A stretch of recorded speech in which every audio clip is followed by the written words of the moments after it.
about what's being said here and ask yourselves, if the government can take over an independent society, which many of you may be involved in different ways, ask yourself how you would feel about the local government or any government coming in and locking the doors on you and saying you don't have the right to do what you're doing because it's not making a difference.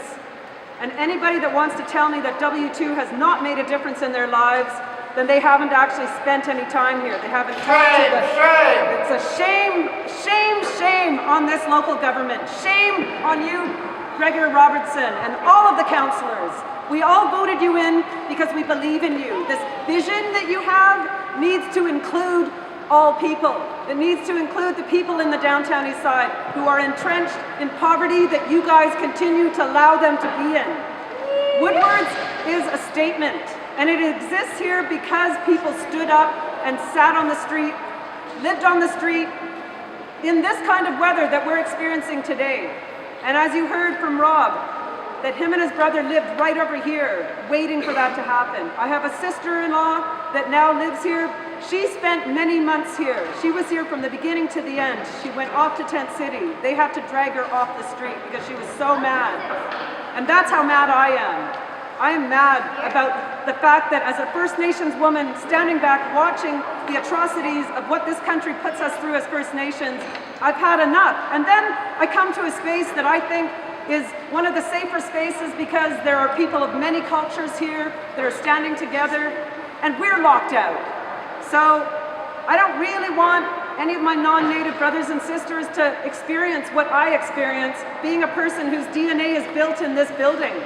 Yes, my ancestors' blood and bones are in the walls here, in the windows, in everything. And I do have a right to be here. And if I have a right to be here, and I am not recognized by this country as being inherently part of this land, then everybody that's part of this center has a right to be here too.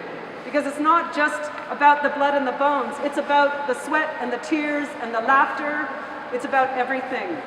So I'm going to hand it off to these next two speakers and let them finish it up.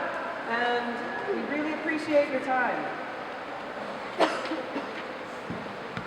As a Wood Squat veteran, eviction notices are nothing new. I'm very familiar with eviction notices. In fact, every Vancouver in Vancouver is at risk of homelessness.